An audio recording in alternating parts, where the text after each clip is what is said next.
Welcome to the Apartment Guys, where we dive deep into all things multifamily investing. Our mission is to educate, inspire, and empower real estate investors to reach their highest potential. Each week, host Tate Seamer interviews high-level guests from all over the industry who are sure to bring valuable, actionable ideas that will propel your career to the next level. Whether you're just starting out or a seasoned investor, you are in the right place. And now your host, the Apartment Guy, Tate Seamer. All right, everybody, welcome back. Another episode of the Apartment Guys podcast. And today we're doing something a little different. And I've got a special guest, Ramon Gonzalez, with me to talk about all things crypto related, at least in terms of its relation to our world of real estate entrepreneurship and apartment investing. And I got to hear Ramon speak at a panel discussion at a mastermind event that we were at a couple weeks ago, this being November of 2021. And we really got schooled, I got to tell you, by Ramon and the other four panelists that were on stage, as far as like the time is now kind of thing with crypto. And at the very least, we all owe it to ourselves to be extremely thoroughly and well educated in the space because there's so much happening there. So Ramon, thanks a ton for being with me. I really appreciate it. I'm really excited to have you. Thank you for allowing me to share with your audience. I appreciate it. Yeah, you bet. So give the listeners a little bit of a background on you in terms of your real estate journey and then your journey into crypto, if you wouldn't mind. Thumbnail version. I know you've done very well in real estate in Southern Florida there, and then have shifted gears out of that and into crypto specifically. So if you could kind of help us understand how that all went down. Yeah, so we've done a lot of different things.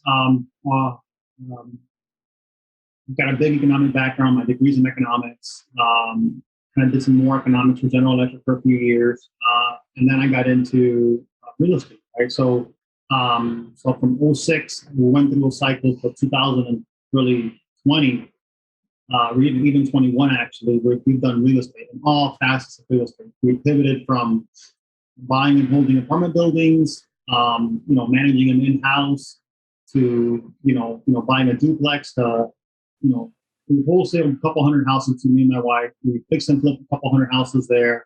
We bought and hold probably over 2,000 units. The latest acquisition was a $96 million deal, 996 units in Indianapolis.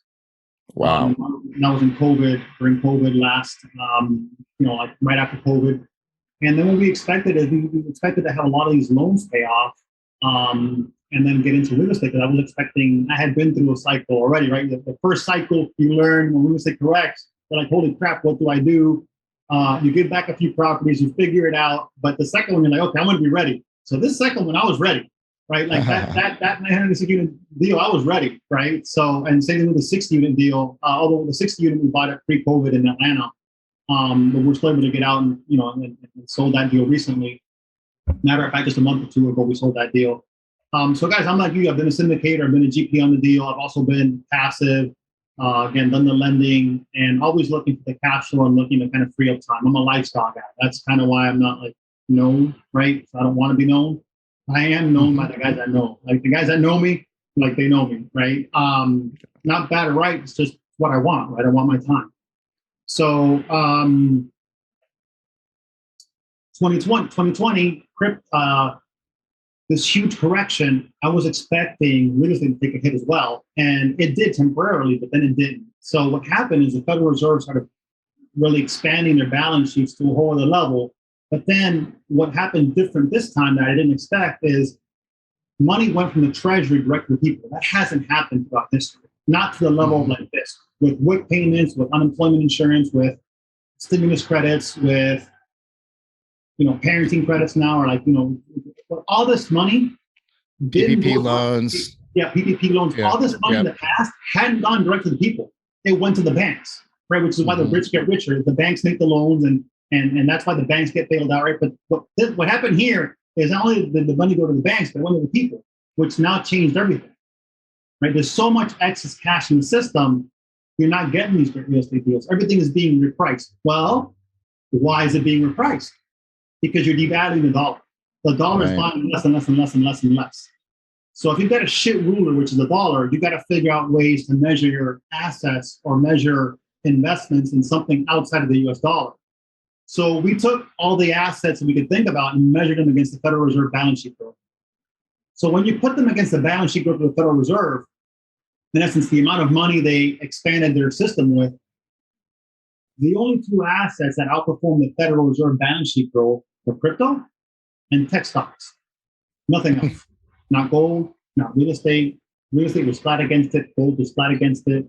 The S&P was mostly flat against it. Only really the NASDAQ, and really within that the FANG, right? Facebook, Amazon, Netflix, etc., really outperformed the Federal Reserve balance sheet growth. So I was like, okay, crap, games changed. Games changed. And it took me a while to change my thinking. Games changed. Game isn't what it used to be.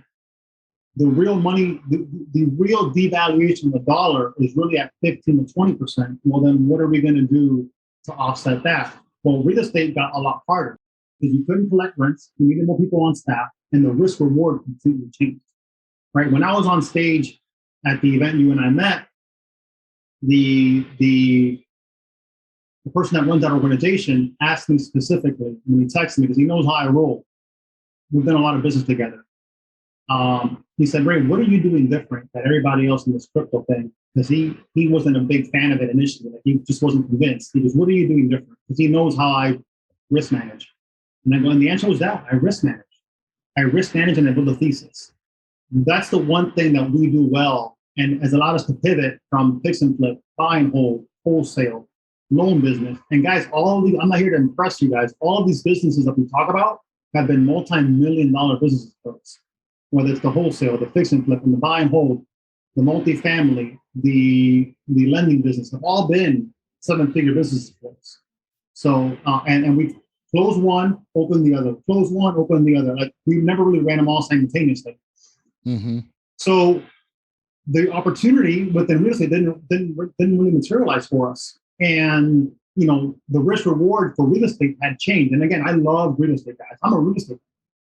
Mm-hmm. You know, that deal in Indianapolis, they divided the currency so much that the 160 million we were going to project on a 5-year post renovating 1,000 units, we're getting that now. We're getting that now. So we're going to refi. We're going to refi bridge debt from 5.5% to 3% and pull all the investors' money back. And we're only a third of the way done. So the money's gotten so much cheaper. So everything is being repriced. So if everything's being repriced, you have to change the way you think, because the shit point or the problem is the fiat currency. Right. So you've got to get in assets now, whether it's real estate, crypto, whatever, that are going to outperform the dollar devaluation. So that's what kind of drove the thesis. And I said to myself, that's not changing. Once they go down, I study economic history. I read Ray Dalio's books for fun. Like, this is what I do on the weekends. My wife thinks I'm a sick puppy, but I mean, she knew that when she met me. This is what I do. So I understand economic history. And throughout history, once a country or an economy chooses to go down this path, it just, all they do is light gasoline on it, because there's no way back. Right? Mm-hmm. They don't, right? It's really hard to say, hey, you're overweight. Let's go to the gym, get some exercise and eat less. Dude, it sucks. You're hungry all the time. You're sore all the time. Now, I'm a sick puppy. I love being hungry all the time. I love being sore all the time, but I'm pretty unique in that. Most people just want to hit the easy button. And that's kind of what, throughout centuries, going back to the Roman Empire, those that run the economic system have decided to do. It's easier to devalue the currency. It's just the easy way out. Right? It's hard to tell older citizens, hey, you're not going to get the retirement that you were going to get. Hey, we've got to cut back. Hey, right? It's just not feasible. So if that's the game that's being played, I don't condone that game, but that's the game that is.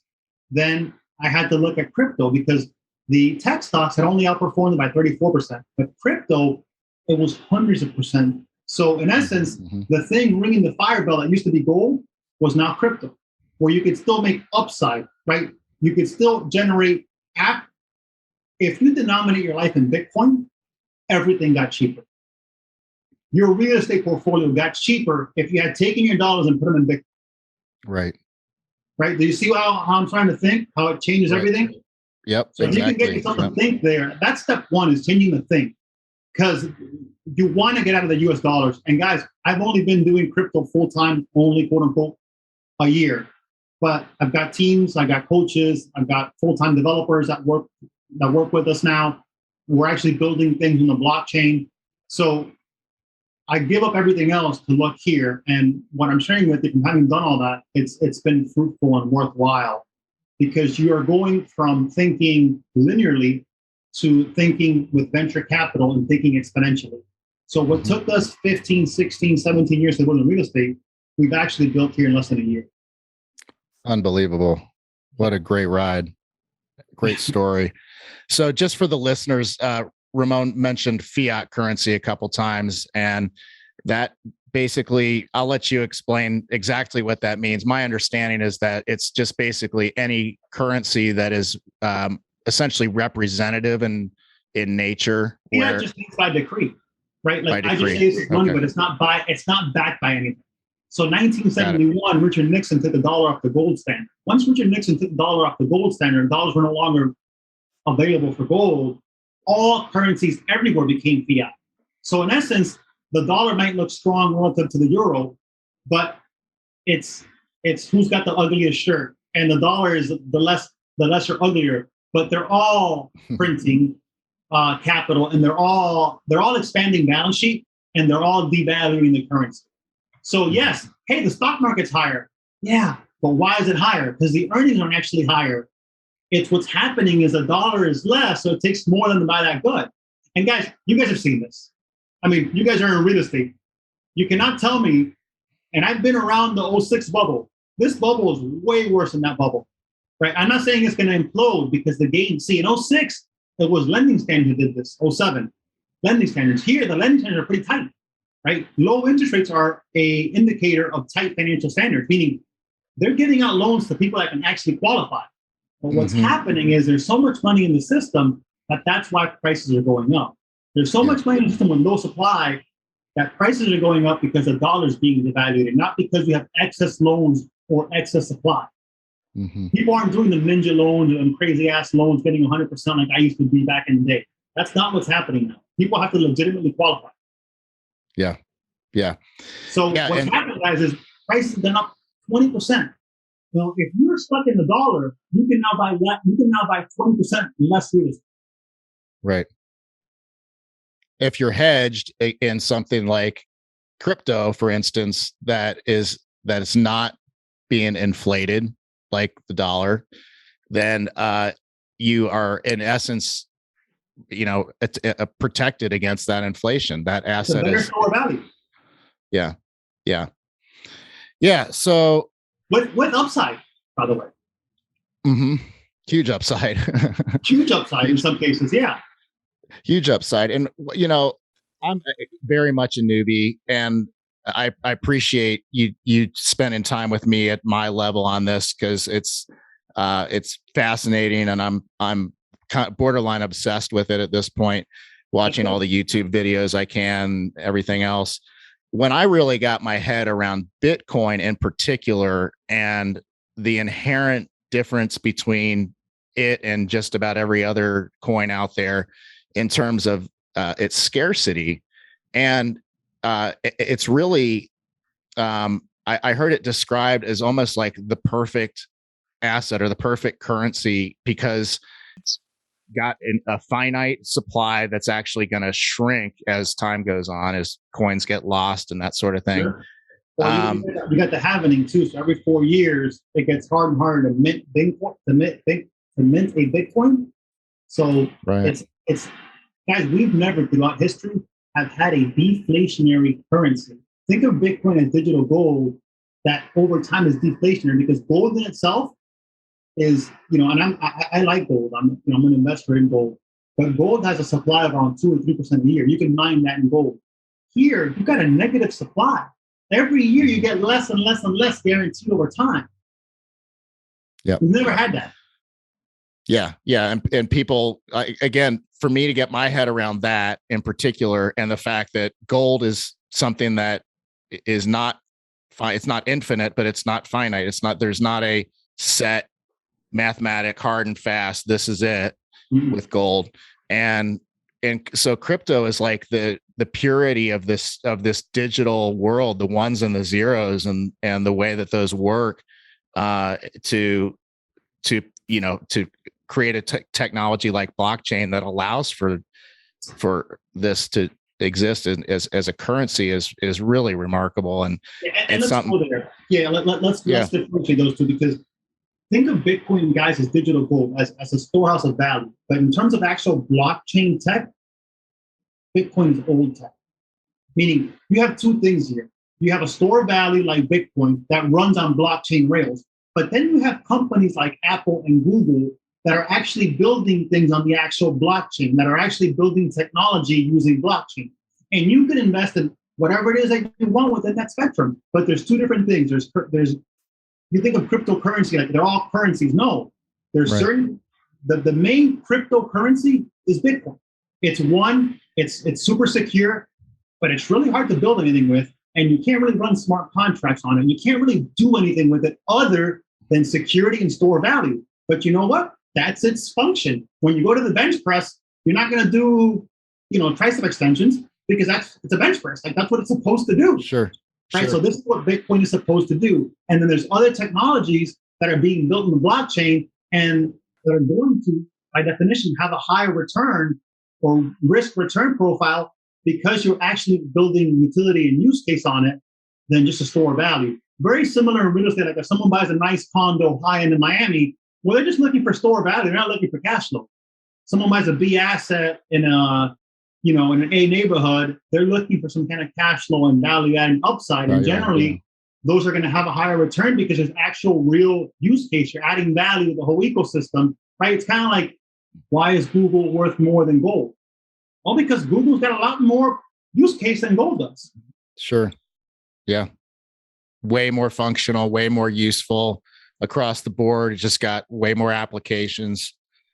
Yeah. Generally, the technology makes total sense. And guys, that's what I really want you to get. I love Bitcoin, and the real value in here is all the technology that's coming, and it's going to get integrated with real estate. Make no mistake about it. Real estate will be tokenized and will run on blockchain rails. Will it take time? Sure, but it's going there. Make no mistake about it. And what does that look like exactly? Is that like the title? We don't have a title company anymore because all the transactions are. That's registered. More of a blockchain thing, right? That's real easy to do, because, like, think about it. These title companies pay 80% of the insurance premium to the attorney, right? And then 20% they keep. And really, all they're doing is updating something that they control. No one can compete with them. Try competing with Old American or whatever whatever these companies are, Old Republic. Dude, good luck. Or First American. You're not competing with these people. They will take you out. You will be taken out really, really fast, right? But this disrupts it right away, and they're scared, right? So because once everything's on blockchain, meaning what a blockchain is think of like a bee, and the bee gets stuck in like a bee trap, like a little honey trap, and then it leaves a fingerprint.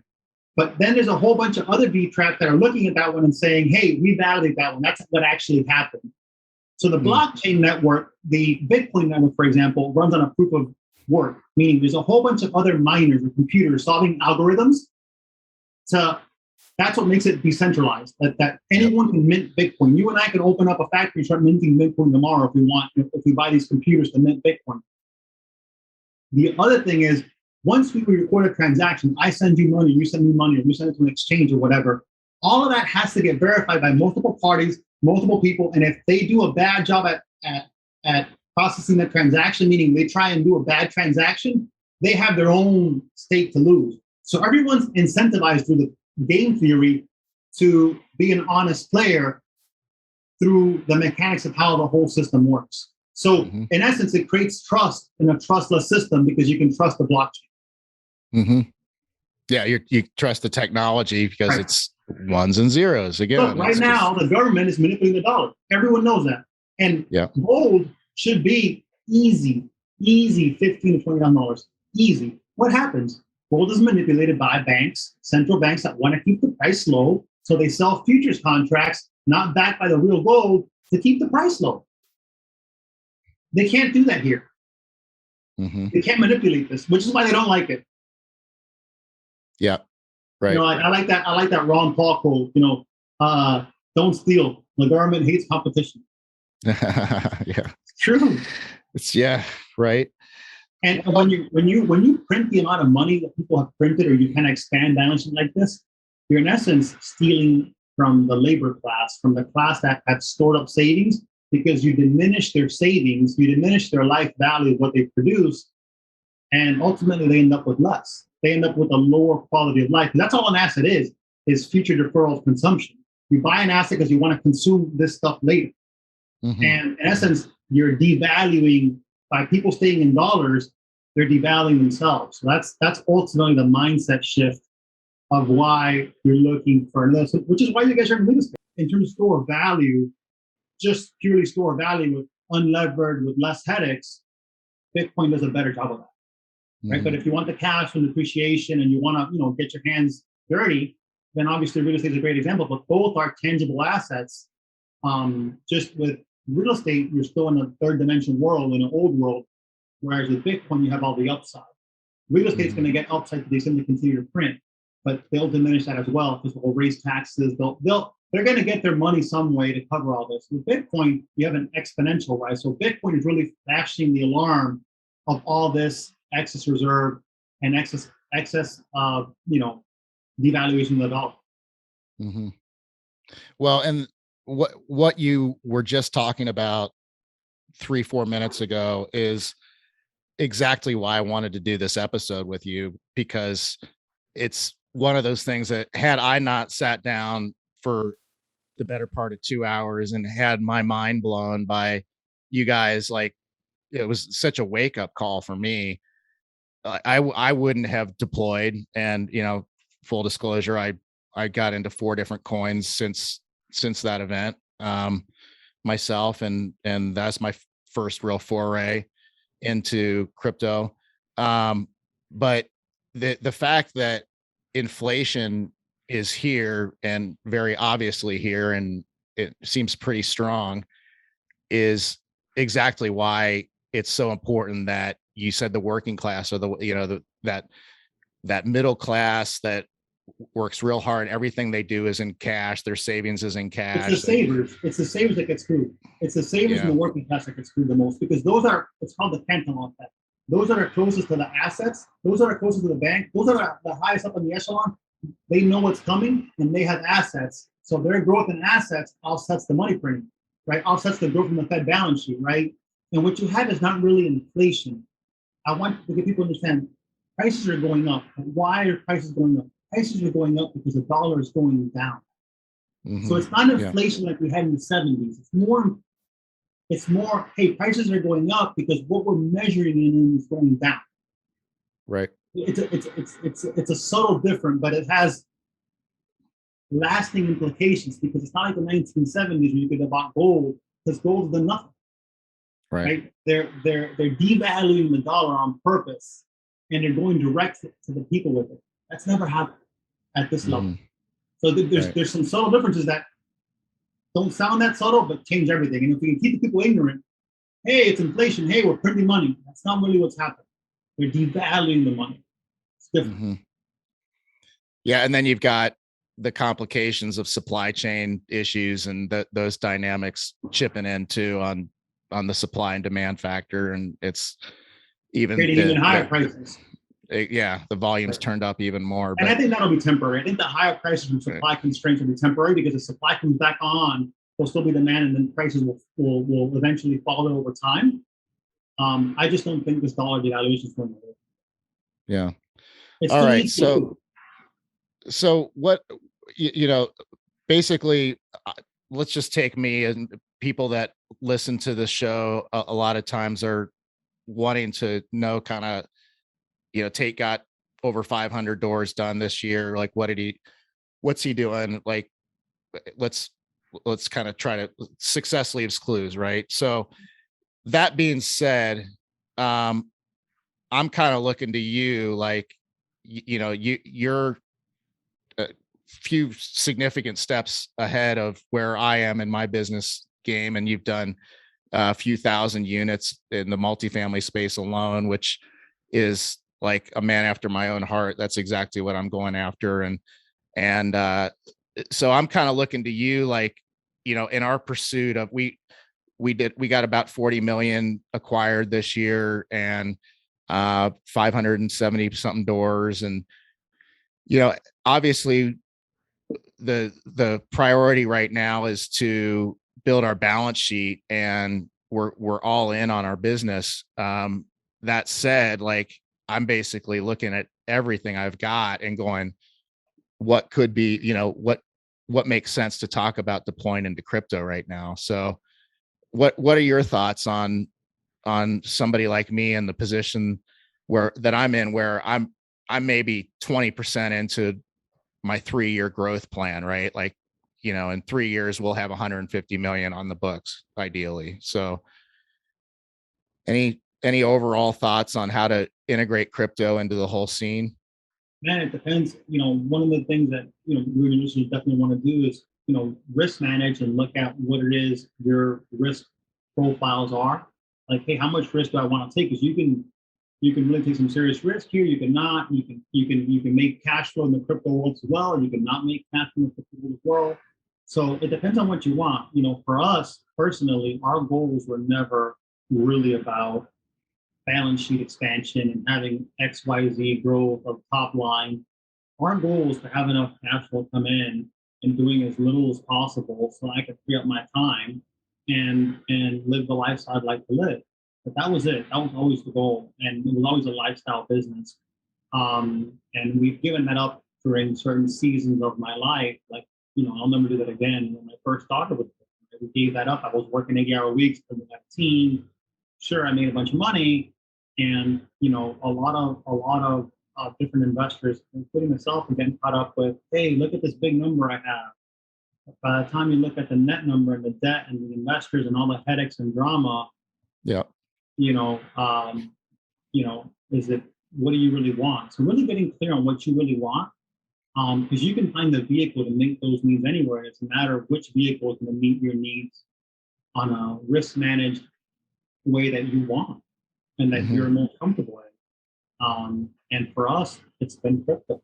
And I as I'm a real estate, I spent a year full time, all day, day in, day out, working more to understand the space than ever. But also, we've done in 1 year what took me 16.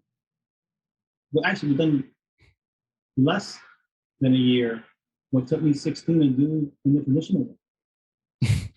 So I have to pay attention to it. Yeah, I'd say. And so you have a lot of upside here, and it's worth your time to get off zero. So I'm really proud of you for doing that and understand the space.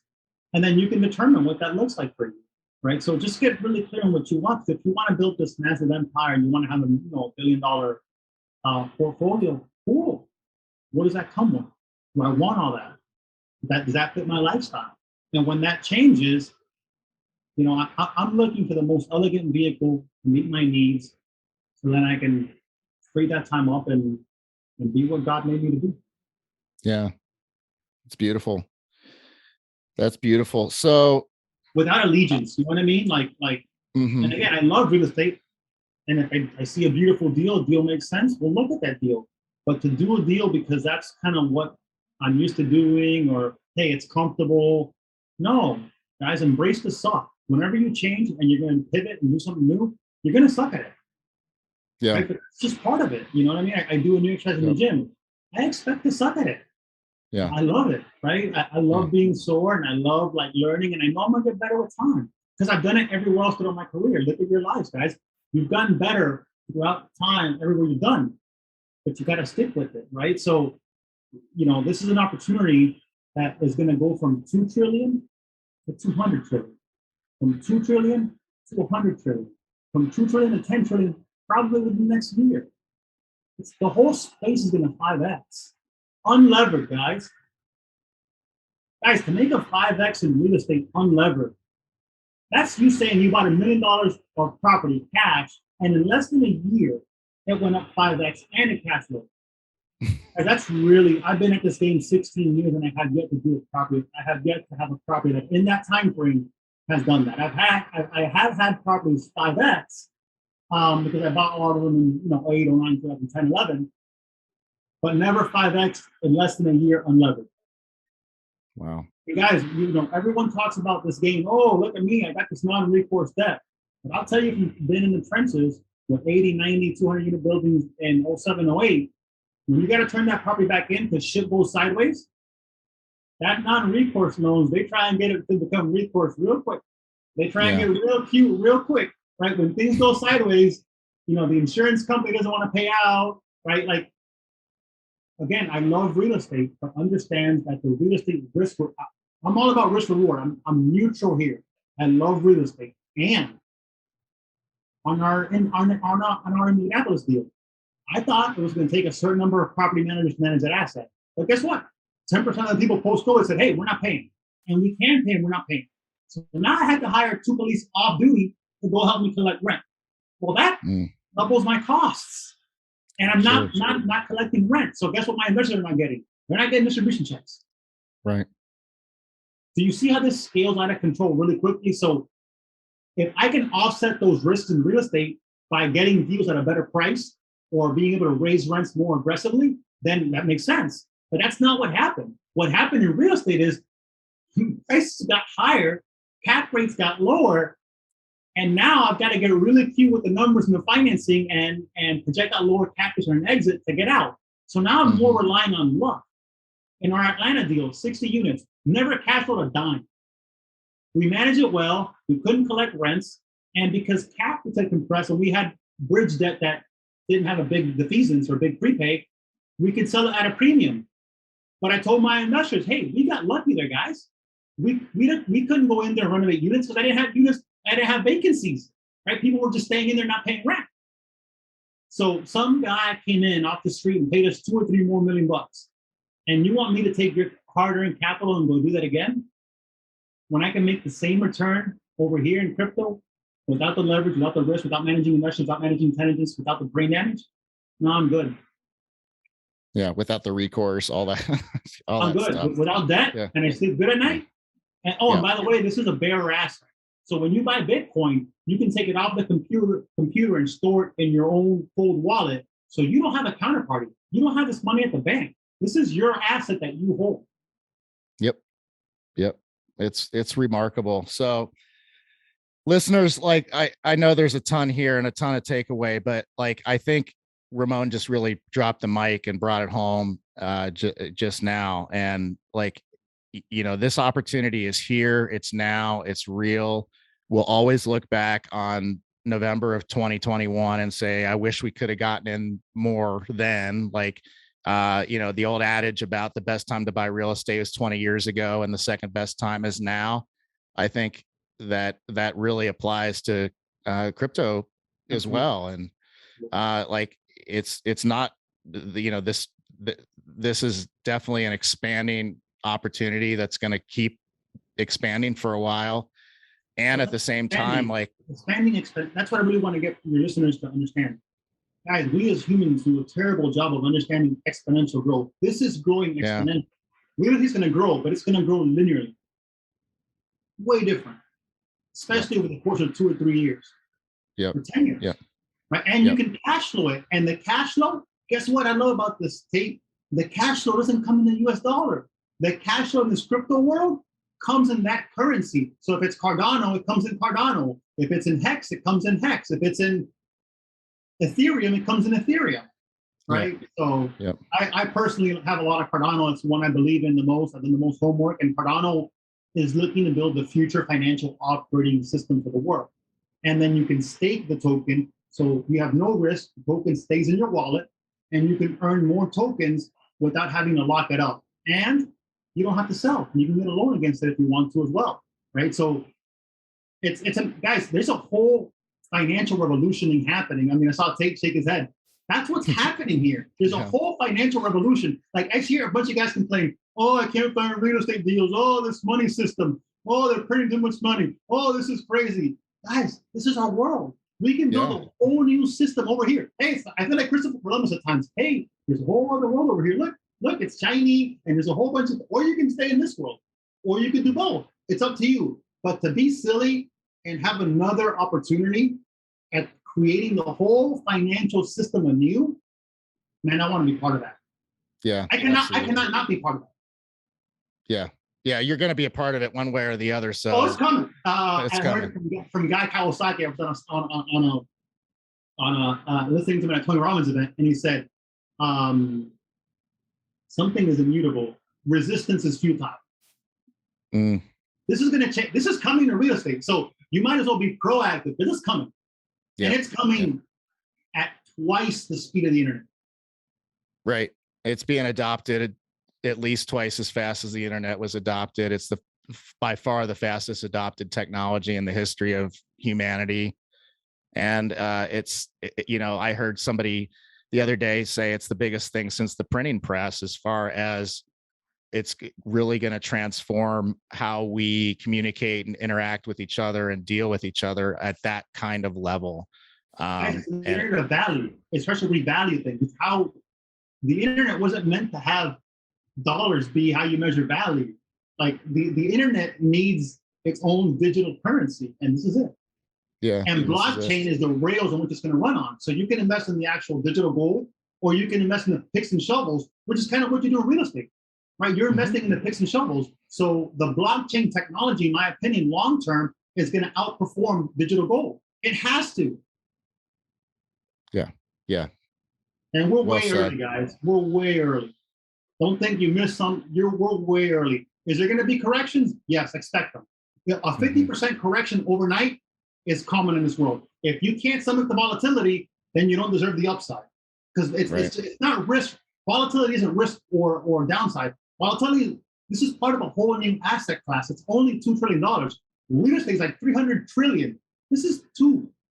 So you're going to have a lot of volatility. That's part of the game. But as more people put money in, the volatility goes down, but then the returns go down. So when there's a big correction, come in. And my biggest advice is when you come in like Tate does, make it meaningful. Make a big investment that matters to you. Because what I see across the board from guys I help and family offices that I advise is, I tell them, guys, make a meaningful investment. And they're like, oh, I wish I would have bought more then. Like you said, the greatest time to buy is now. So, make a meaningful investment, and then you can add more later, but make sure it's meaningful. And then learn how to cash flow without taking on risk. Well said. Well, Ramon, this is something that we could go on for a long time about. I can tell you're passionate about this and the space, and I can tell you love teaching about it too. And I'm very grateful to you for spending some time with us here today and really helping us all get our heads around this thing. And some of us are, the older we are, the more difficult it is to grasp, like you said, the exponential aspect of this, because you in my case, I'm 48, so I've seen life go along for 48 years, and you get conditioned to life going a certain way and progressing a certain way.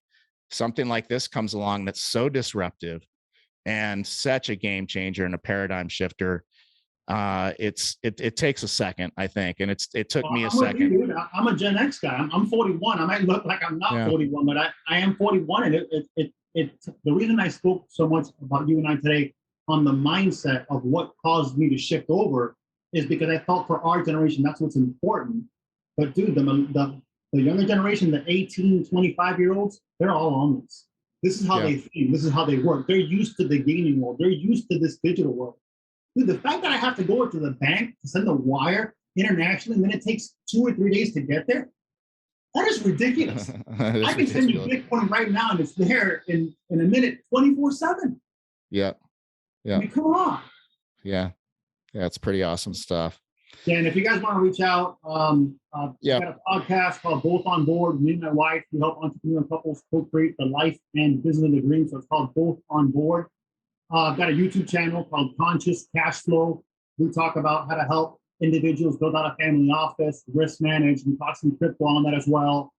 And then I kind of, I'm building on the ecosystem Cardano.